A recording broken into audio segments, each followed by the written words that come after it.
Hello students, good evening to all of you. तो बेटा human health and disease में हमने कल वाले जून क्लास में कहाँ तक स्टडी कर लिया था, अप टू द एंटीजेंस। मैंने एंटीजेंस के बारे में आपको बताया था कि कोई भी माइक्रो ऑर्गेनिज्म जब हमारी बॉडी के अंदर एंट्री ले लेगा then it will start to secrete the some toxins like substance, जिसकी वजह से हमें क्या होती है, कोई भी डिजीज़ पर्टिकुलर होती है, वही एंटीजेंस भी रिलीज़ करते हैं। और उन एंटीजेंस, उन माइक्रो ऑर्गेनिजम्स के रिस्पॉन्स में जो हमारी बॉडी की सेल्स हैं वो किस तरीके से एक्शन करती हैं, बी सेल्स हैं वो ये सब्सटेंस रिलीज करती हैं। This is a glycoprotein which is commonly known as antibody. और हर एंटीबॉडी हर एक स्पेसिफिक टाइप के एंटीजेंस के लिए स्पेसिफिक होती है। इसीलिए मैंने बताया था कि जो एक्वायर्ड इम्यूनिटी है that is very much diverse because large number of antibody exist for large number of antigen. बहुत सारे एंटीजेंस के लिए बहुत सारे एंटीबॉडीज एग्जिस्ट करती हैं। अगर हम इसके स्ट्रक्चर को सबसे पहले डिस्क्राइब करना चाहें, उसके बाद हम इसके टाइप्स के बारे में भी देखेंगे। तो मैं क्या बताती हूँ कि ग्लाइकोप्रोटीन्स लाइक सब्सटेंस होते हैं, ग्लाइकोप्रोटीन ही होते हैं exactly antibodies which are also called immunoglobins. They are secreted by the B lymphocytes and इसके स्ट्रक्चर में अगर हम बात करेंगे then antibodies consist of 4 chain, out of them 2 are light chain and 2 are heavy chain. मैं ये किसका structure बेटा, ये है एंटीबॉडी का स्ट्रक्चर। ध्यान से देखेंगे भाई, एंटीबॉडी के स्ट्रक्चर को हर बार सीबीएसई के एग्जाम में किसी ना किसी फॉर्म में पूछा जाता है। तो ये डायरेक्टली 2 या 3 नंबर में जस्ट एंटीबॉडी के स्ट्रक्चर को एक्सप्लेन करना आ जाता है या उसके स्ट्रक्चर को ड्रॉ करना आ जाएगा। तो this is very much simple. आप इसको अपनी बुक में भी देख सकते हैं और यहाँ से भी ड्रॉ कर सकते हैं, कोई ज़्यादा मुश्किल स्ट्रक्चर नहीं है ये। तो क्या देखें, इसमें एक वाई शेप का स्ट्रक्चर है ये। इस वाई शेप के स्ट्रक्चर के अंदर ये जो वाई शेप में ये हम बना रही थी ज़्यादा हैवी चेन। ये कैसे इसकी हैवी चेन, इसके हैवी चेन का इतना part this is variable region. ये कौन सा रीजन है, यहाँ से लेके यहाँ तक का वेरिएबल रीजन और यहाँ से लेके यहाँ तक का ये कौन सा है, कांस्टेंट रीजन। इसके एक टर्मिनल को हम एन टर्मिनल कहते हैं और दूसरे वाले को सी टर्मिनल कहते हैं। दैट मीन्स कि एक तरफ तो अमीनो ग्रुप होगा और दूसरी तरफ कार्बोक्सिलिक ग्रुप प्रेजेंट होगा। इसके अंदर 2 लाइट चेन होती हैं। ये वाली क्या है भाई, ये इसकी लाइट चेन है, ठीक है। अब क्या होता है भाई, ये सारी चेन्स आपस में किस तरीके से बाइंड करते हैं, किस तरीके से स्टेबलाइज होते हैं, because of the disulphide bond. Disulphide bond इस पूरे स्ट्रक्चर को स्टेबलाइज करके रखता है। ये वाला रीजन इसका क्या कहलाता है, हिंज रीजन। हिंज रीजन से क्या करती हैं, ये वाली जो हैवी चेन का वेरिएबल रीजन और कांस्टेंट रीजन जहाँ से ज्वाइन करता है उस रीजन को हम हिंज रीजन कहते हैं। और इस हिंज रीजन की वजह से इसकी जो डाइवर्सिटी है वो बहुत सारे डिफरेंट टाइप्स की होती है। यहाँ पे कितने वाला जो पार्ट है this is known as antigen binding site. यहाँ पे भी ये वाला जो पार्ट है इसको हम क्या नाम देते हैं, एंटीजन बाइंडिंग साइट। इस वाले साइट के ऊपर आके कौन बाइंड करता है भाई, एंटीजन बाइंड करता है। अगर मैं आपको इस तरीके से बताऊं कि मान लो ये कोई एंटीजन है और ये एंटीजन्स में इस तरीके के एपिटोप्स प्रेजेंट है, ये ऐसा, तो यहाँ पे ये हमारी पर्टिकुलर साइट हो जाती है किसकी, एंटीबॉडी की। ऐसे ही बाइंड करती हैं तो ये एंटीजन एंटीबॉडी का कॉम्प्लेक्स बनता है जिसके बिहाफ पे ये पर्टिकुलर एंटीबॉडी एक पर्टिकुलर एंटीजन के अगेंस्ट काम करना शुरू करती है। तो बताइए हमने इसके स्ट्रक्चर के बारे में बताया, तो क्या बताया था कि इसका H2L2 स्ट्रक्चर होगा। H2L2 का मतलब 2 हैवी और 2 लाइट चेन प्रेजेंट होंगी। जनरली इसका स्ट्रक्चर किस शेप का होता है, वाई शेप का स्ट्रक्चर प्रेजेंट होता है इसके अंदर। किसका ऐसा होगा भाई, वाई शेप का स्ट्रक्चर होगा। अगर हम बात ये करें कि इनकी चेन्स को किस तरीके से स्टेबलाइज किया जाएगा, तो बिकॉज ऑफ द, किसकी वजह से भाई, बिकॉज ऑफ डाइसल्फाइड बॉन्ड। अब देखो इतने वाला जो पोर्शन है, 2 सेगमेंट्स हम बनाए इसके, इतने सेगमेंट में और एक नीचे वाला सेगमेंट। ऊपर वाले फ्रेगमेंट को हम नाम देते हैं FAB, ठीक है, और जो नीचे वाला फ्रेगमेंट है उसको नाम दिया जाता है FC। तो FAB और FC से क्या मतलब है भाई, एंटीजन बाइंडिंग फ्रेगमेंट, ये इसका ऊपर वाला होता है। और नीचे वाले फ्रेगमेंट को हम क्या नाम देते हैं, कांस्टेंट या फिर क्रिस्टलाइन फ्रेगमेंट। जो रिमेनिंग पोर्शन है दैट इज कॉल्ड कांस्टेंट और crystalline portion. It determine the diffusivity या फिर adherence to the tissue component, attachment to the complement system और दूसरी बायोलॉजिकल प्रॉपर्टी को ये वाला सिस्टम डिफाइन करता है कि भाई किस तरीके से हमारे टिश्यू की सेल के साथ में इसको अटैच करना है, किस तरीके से कॉम्प्लीमेंट सिस्टम में ऑपरेट करेगा, ये सब काम इस फ्रेगमेंट के होंगे। लेकिन FAB फ्रेगमेंट का काम क्या होता है, एंटीजन के साथ में बाइंड करने का, ठीक है भाई। एंटीजन बाइंडिंग जो डोमेन होगा, एंटीजन बाइंडिंग जो फ्रेगमेंट होगा दैट इज FAB। अभी ये तो आपको स्ट्रक्चर के बारे में बात बताई है बेटा, कुछ भी मुश्किल नहीं है इसके अंदर। 3-4 बातें याद रखनी है। एंटीजन बाइंडिंग साइट याद रखनी है, हैवी चेन कौन सी है, लाइट चेन कौन सी है, ये याद रखना है। ये हिंज रीजन के बारे में बताना आपको, और डाइसल्फाइड बॉन्ड, और ये इसका एम और ये सी टर्मिनस, ये 2 चीज़ें आपको इंपॉर्टेंट है जो याद रखनी है। 2-3 चीज़ें ही हैं एंटीबॉडी के स्ट्रक्चर के बारे में। अब हम एंटीबॉडीज के बारे में थोड़ा सा डिटेल में स्टडी करना शुरू करते हैं, इसके टाइप्स के बारे में। क्या पढ़ेंगे? Types of antibody. तो बेटा यहाँ पे आप क्या देख रहे हैं, मैंने आपको टाइप्स ऑफ एंटीबॉडीज के बारे में बताना शुरू किया है। तो मेनली 5 टाइप की एंटीबॉडी होती है। सबसे पहले हम बात कर रहे हैं IgA, फिर दूसरी है IgD, third one is IgE, IgG and IgM। ये 5 टाइप की एंटीबॉडी होती हैं। अगर मैं इनके अमाउंट बताऊं कि कौन सी कितनी प्रोपोर्शनेट में प्रेजेंट होंगी, तो IgA 10% होती है, IgD 1 to 5% होगी टोटल एंटीबॉडी की, IgE 0.05% होती है, और IgG 70 to 75% होती है। मतलब सबसे ज़्यादा नंबर में मिलने वाली जो एंटीबॉडी होंगी वो कौन सी होती है? IgG, और IgM 5 to 10% होगी। तो कॉमन सी बात आप क्या याद रख सकते हैं, सबसे ज़्यादा नंबर में IgG होती है और सबसे कम नंबर में IgE होती है। ठीक है भाई। दूसरी बात क्या याद रखेंगे, कौन सी एंटीबॉडी कहाँ पे ज़्यादा अमाउंट में कंसंट्रेटेड रहती है? तो IgA है, ये कोलोस्ट्रम के अंदर और मदर्स मिल्क। देखो तो सेम ही बात है, आपको पता है कि कोलोस्ट्रम को हम फर्स्ट मिल्क बोलते हैं जो मदर से रिलीज होता है, that is called colostrum, which is very much rich in the antibody A। IgA के अंदर सबसे ज़्यादा अमाउंट में IgA इसके अंदर मिलेगी कोलोस्ट्रम के अंदर, जो हमें पैसिव इम्यूनिटी प्रोवाइड करती है। मैंने कल आपको डिस्कस किया था एक्टिव और पैसिव इम्यूनिटी के बारे में कि रेडीमेड एंटीबॉडीज हम अपनी बॉडी के अंदर लेते हैं। तो बेटा ये कोलेस्ट्रॉल के थ्रू सबसे ज़्यादा अमाउंट में हमारी बॉडी के अंदर एंटीबॉडीज आती हैं। और मदर मिल्क यानी कि जो बाद में भी कोलेस्ट्रॉल के बाद भी जो मदर का मिल्क लेते हैं उसमें भी काफ़ी ज़्यादा IgA होती है। ठीक है। IgA को हम फर्स्ट लाइन ऑफ डिफेंस कहते हैं, क्योंकि जब हमारी बॉडी के अंदर कोई पैथोजन एंट्री लेता है तो सबसे पहले यही उनको मारती हैं। देखो फर्स्ट लाइन ऑफ डिफेंस के अंदर मैंने आपको फिजिकल बैरियर, फिजियोलॉजिकल बैरियर बताए थे। दूसरे आप ये भी याद रखेंगे, ये IgA जो नेचुरली हमारी बॉडी के अंदर प्रेजेंट है, सबसे पहले पैथोजन को किल करने में काम आती है। दूसरी बात, ये कॉम्प्लीमेंट सिस्टम के अल्टरनेट पाथवे को एक्टिवेट करते हैं। अगर आप लोगों ने कॉम्प्लीमेंट सिस्टम पढ़ा था जो हमने उसके अंदर डिस्कस किया था इनेट इम्यूनिटी के बैरियर्स के अंदर, तो मैंने आपको लास्ट में बताया था कॉम्प्लीमेंट सिस्टम जो 30 सीरम प्रोटीन का बना होगा, और कॉम्प्लीमेंट सिस्टम भी किस तरीके से काम करता है, या तो परफोरिन बना के या मैक बना के, इस तरीके से। तो उसी में 2 पाथवेज बताए थे, अल्टरनेट और क्लासिकल।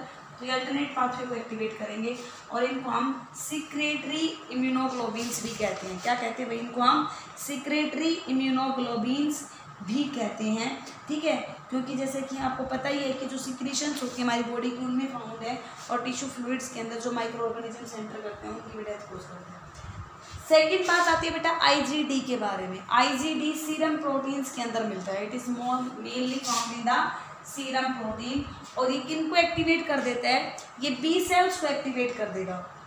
किनको एक्टिवेट करेगा भाई? ये B सेल्स को एक्टिवेट करेगा, और IgM के साथ में मिलके ये B सेल के रिसेप्टर के ऊपर भी मिलेगा। ठीक है, अलॉन्ग विद द IgM, ये IgM के साथ में मिलके इट ऑल्सो अपीयर ऑन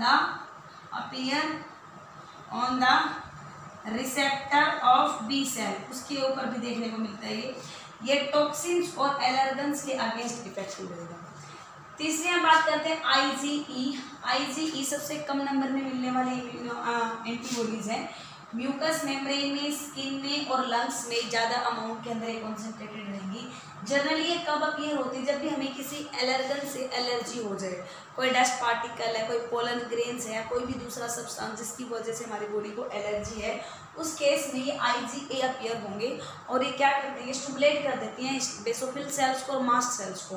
फिर वो क्या रिलीज करना शुरू करते हैं भाई? हिस्टामिन्स रिलीज करना शुरू करते हैं। आपको पता ही है हिस्टामिन्स का काम क्या होता है? वैसोडाइलेशन का करना। ठीक है, और दूसरे इन्फ्लामेटरी रिस्पॉन्स लाइक स्वेलिंग करना, ओडिमा जिसे कहते हैं, पेन रिलीव करना, रेडनेस कोज करना, ये सब क्रिएट करना शुरू करेगी IgE। IgE थर्ड एंटीबॉडी पढ़ी हमने। इसके बाद हमारे फोर्थ एंटीबॉडी आती है IgG। और बेटा IgG सबसे ज़्यादा अमाउंट में प्रेजेंट होती है हमारी बॉडी के अंदर, अप्रोक्सीमेटली 75%। ये ब्लड में, लिम्फ में और इंटेस्टाइन के अंदर, ब्लड में, लिम्फ में और इंटेस्टाइन में सबसे ज़्यादा नंबर के अंदर मिलती हैं। और प्लासेंटा के थ्रू, हमारी मदर से प्लासेंटा के थ्रू हमारी बॉडी के अंदर जो एंटीबॉडी जाएंगी वो भी IgG होती है और मदर के मिल्क में भी मिलती है। तो क्वेश्चन ये आ जाए कि भाई मदर के मिल्क में कौन सी एंटीबॉडी मिलती है, आपको ऑप्शन भी ये चारों दे दिए गए A, D, E और G। तो उस टाइम पे आप A को क्लिक करेंगे क्योंकि A एंटीबॉडी G से ज़्यादा मिलती है, लेकिन प्लासेंटा के थ्रू ट्रांसमिट होने वालों में आप क्या करेंगे, IgG करेंगे। क्वेश्चन ऑप्शन में पूछा जाए कि दो के करेक्शन में कि भाई Ig A और D मिलेंगी या A और E मिलेंगी या E और D मिलेंगी या G और A मिलेंगी, तो अब तब आप क्या करेंगे, IgG और IgA दोनों ही मदर के मिल्क में मिलती हैं, जिसको हमने कोलोस्ट्रम भी कहा था। कोलोस्ट्रम तो फर्स्ट मिल्क होता है। दूसरा बेटा ये अल्टरनेट पाथवे को एक्टिवेट करते हैं same as like the IgA, जैसे कि IgA एक्टिवेट करेगा उसी तरीके से अल्टरनेट पाथवे को कौन एक्टिवेट करती है, IgG एक्टिवेट करती हैं। और ये ऑप्सोनिन की तरह काम करता है। ऑप्सोनाइजेशन बेटा एक ऐसी प्रोसेस होती है जिसके अंदर हमारी एंटीबॉडीज हमारी बॉडी के फेगोसिटिक सेल्स को एक्टिवेट कर देंगी ताकि वो माइक्रो ऑर्गेनिजम्स को, उस पैथोजन को एंगल्फ करके उसको डाइजेस्ट कर जाए। तो ये ऑप्सोनिन की तरह काम करेगा और फेगोसाइटोसिस को स्टिमुलेट करता है। ठीक है, ये किस किस के अगेंस्ट इफेक्टिव रहेगा, बैक्टीरिया, वायरस और फंजाई, इन सब के अगेंस्ट ये क्या मिलता है, इफेक्टिव मिलता है। तो ये मेनली हमने 4 टाइप की एंटीबॉडीज़ के बारे में बता दिया। नेक्स्ट हम डिस्कस करते हैं IgM के बारे में। हम IgM के बारे में बात कर रहे हैं बेटा। IgM है ये सारी एंटीबॉडीज़ में से सबसे लार्जेस्ट एंटीबॉडी होती है, सबसे बड़ी एंटीबॉडी होती है इनका साइज। और इनका साइज कैसा होता है, जैसे इनका स्ट्रक्चर पेंटामर स्ट्रक्चर होगा। ठीक है, पेंटामर स्ट्रक्चर का मतलब इसके पास देखो एक एंटीबॉडी के पास 2 साइट होती हैं एंटीजन को बाइंड कराने के लिए। तो पेंटामर में कितनी बाइंडिंग साइट होंगी, इसके पास 10 बाइंडिंग साइट होती हैं। किस चीज़ के लिए, एंटीजन को बाइंड कराने के लिए IgM नाम की एंटीबॉडी के अंदर। और ये फर्स्ट एंटीबॉडी होती है which reach at the site of infection. They are first antibody to reach at the site of infection. Infection की साइट पे पहुंचने वाली पहली एंटीबॉडी कौन सी होती है भाई, IgM होती है। इसके बाद IgG के साथ में मिलके ये classical pathway of complement system को एक्टिवेट करेंगी अलोंग विद द IgG और IgM दोनों मिलके किसको एक्टिवेट करती हैं भाई, क्लासिकल पाथवे को। याद रखना एक बात कि IgG अकेले किसको एक्टिवेट कर रही थी, अल्टरनेट पाथवे को, लेकिन IgG और IgM दोनों मिलके किसको एक्टिवेट करती है भाई, classical pathway of complement system. Complement system के कौन से पाथवे को एक्टिवेट करती हैं, क्लासिकल पाथवे को एक्टिवेट करती हैं। और साथ में ही ये क्या कर देती हैं, ये बी सेल को भी स्टिमुलेट कर देती है। किस चीज़ के लिए, ताकि भाई और ज़्यादा अमाउंट में आप एंटीबॉडीज़ की प्रोडक्शन करना शुरू करो। तो इस तरीके से ही हमने क्या पढ़ लिया भैया, डिफरेंट टाइप्स की हमने एंटीबॉडी के टाइप्स भी स्टडी कर लिए। इससे पहले हमने एंटीबॉडी के स्ट्रक्चर के बारे में डिस्कस किया। अब हम देखते हैं एंटीबॉडी का एक्शन, कि एंटीबॉडी किस तरीके से, कौन कौन से वेज के थ्रू वो एंटीजन को किल करती है, तो वो हम पढ़ेंगे एक्शन ऑफ एंटीबॉडी। तो भाई नेक्स्ट हम क्या डिस्कस करने जा रहे हैं, एक्शन ऑफ द एंटीबॉडी, की एंटीबॉडी किस किस तरीके से एंटीजन की डेथ कोज करती है या उससे हमारी बॉडी को उसे एलिमिनेट करती है। तो उसमें सबसे पहले मैं आपको बता रही हूँ न्यूट्रलाइजेशन। न्यूट्रलाइजेशन के अंदर क्या होता है कि एंटीबॉडीज़ हैं वो एंटीजन की टॉक्सिक साइट को कवर कर लेती है। क्या करेंगी, antibody cover the toxic site of antigens, और उस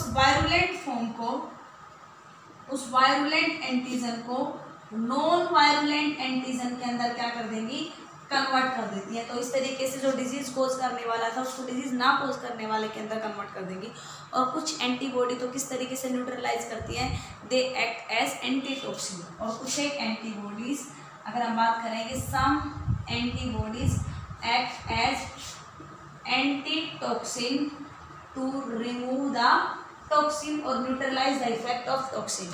कुछ एक टॉक्सिन के इफेक्ट को न्यूट्रलाइज करने के लिए वो खुद ही किसकी तरह काम करना शुरू कर देती हैं, एंटीटॉक्सिन्स की तरह। ठीक है भाई, नेक्स्ट आता है एग्लूटिनेशन। एग्लूटिनेशन का मतलब क्या होगा कि एंटीबॉडीज है वो एंटीजन के सरफेस में इस तरीके से चेंज करती हैं कि उनकी क्लम्पिंग करा देंगी, वो एंटीजन्स की क्लम्पिंग करा देंगी, उनकी एग्लूटिनेशन करा देंगी। और ऐसी एंटीबॉडी जो एग्लूटिनेशन करवा रही है दे आर कॉल्ड एग्लूटिनिन। ठीक है, तो इसमें क्या होगा, some antibodies cause surface change in the surface change in antigens to cause their clumping, जिसकी वजह से उनकी क्लम्पिंग हो जाए या फिर एग्लूटिनेशन हो जाए। And such type of antibody are known as agglutinin. इस टाइप की एंटीबॉडी को हम क्या नाम देंगे, एग्लूटिनिन, जो क्या करती हैं, एग्लूटिनेशन कोज करवा रही है। अल्टीमेटली हमें क्या करना है कि जो एंटीजन हमारी बॉडी के अंदर एंट्री कर रखा है, जिसने ऑलरेडी ले रखी है एंट्री, एंटीबॉडी को उनकी डेथ कोज करानी है, उनको एलिमिनेट करना है या उनके इफेक्ट को न्यूट्रलाइज करना है। तीसरा आता है भाई ऑप्सोनाइजेशन। थोड़ी देर पहले मैंने आपको बताया था कि वो आईजीजी थे, वो ऑप्सोनिन की तरह काम करती है। ऑप्सोनाइजेशन में क्या होगा कि एंटीबॉडीज हैं वो एंटीजन कंटेनिंग पैथोजन के सरफेस पे जाके अटैच कर लेती हैं और उसको हाईलाइट कर देंगे कि ताकि हमारी जो फेगोसाइटिक सेल्स हैं वो उसको रिकॉग्नाइज कर ले कि भाई कौन सा है एंटीजन और उसको तुरंत एंगल्फ करवा ले। तो इस तरीके से ये फेगोसाइटिक एक्टिविटी को इंक्रीज करती हैं। तो क्या करेंगी antibodies binds with the antigen containing pathogens and increase their chance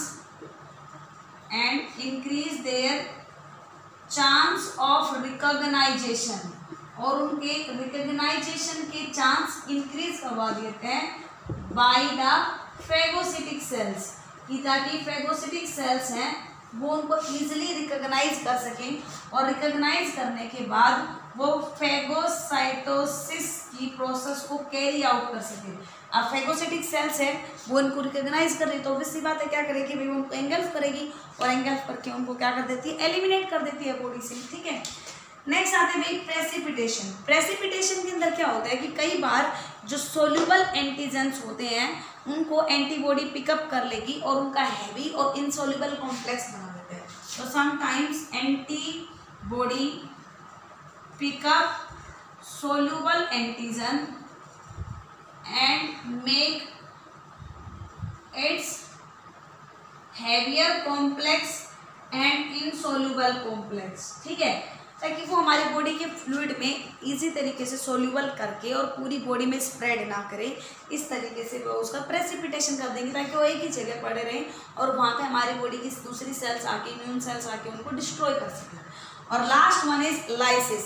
lysis में आपको बहुत अच्छे तरीके से पता है कि जो लाइसिन एंटीबॉडी है वो एंटीजन कंटेनिंग सेल के पास में आएंगी, उनकी सरफेस की कवरिंग की रप्चरिंग करेंगी और उस पैथोजन की डेथ कोज करती हैं।